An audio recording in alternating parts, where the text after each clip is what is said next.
क्यों तानिया, तुमने क्यों किया ऐसा? तुम्हारी उस फंडिंग की वजह से वो वीडियो इतना पब्लिसाइज हो पाया, इसीलिए वो इतना वायरल हो पाया। मुझे सच में कोई आइडिया नहीं था। सब कुछ भूल जाते हैं और एक नई शुरुआत करते हैं। बस अब इतना देख लेना कि सच कभी हार नहीं आया। माँ, मैं आपको पूरी बात लेकिन अभिया के साथ हमेशा उसकी मम्मा का सपोर्ट था और उसके बाद अरमान का और रूही के बाद लेकिन तानिया अपने दम पर पैसा कमा लिया।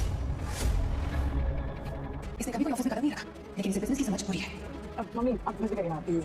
आने वाले एपिसोड होने वाले हैं धमाकेदार। जी हाँ दोस्तों, आने वाले एपिसोड में आप देखेंगे यहाँ पे जो है ना अभीरा तानिया को कहती है, क्यों तानिया तुम्हारी वजह से वो वीडियो इतना वायरल हो पाया, तुम अगर फंडिंग न करती तो हमारा वो वीडियो इतना वायरल न जाता, तुमने ऐसा क्यों किया। यहाँ तानिया रोने लगती है, कहती मुझे नहीं आइडिया था इस चीज़ का, प्लीज़ मुझे माफ़ कर दे।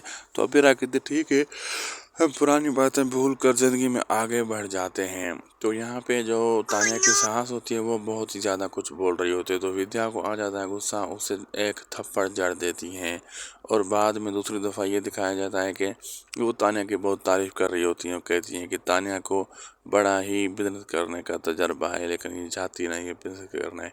अब आगे देखना मज़ेदार होगा क्या क्या होने वाला है।